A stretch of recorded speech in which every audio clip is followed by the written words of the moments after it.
ধরো তোমার কাছে এরকম একটা ডিটেলস আছে যেখানে তোমার এমপ্লয়ি ডিটেলস এর মধ্যে এমপ্লয়ি নাম্বার, এমপ্লয়ি নেম আর একা মানে রেজিগনেশন এন্ড হচ্ছে ফোন নাম্বার, চারটে সেগ্রিগেশন করা নেই, চারটে একটাই কলমে দেওয়া আছে।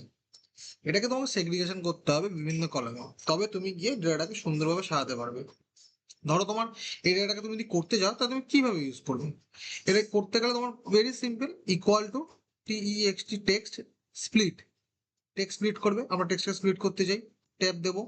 আমরা কোন টেক্সটটাকে করতে, এই টেক্সটটাকে করতে চাই, কমা দেবো।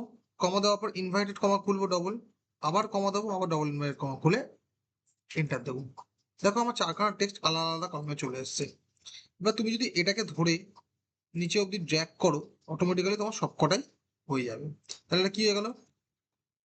এমপ্লয়ি আইডি, এটা হয়ে গেল এমপ্লয়ি নেম, এটা হয়ে গেল ডেজিগনেশন, এটা হয়ে গেল মোবাইল নাম। দেখো সুন্দরভাবে এটা চলে এলো। এইভাবে আমরা এইভাবে ইউজ করতে পারি এবং এটাকে আমরা সলভ করতে পারি।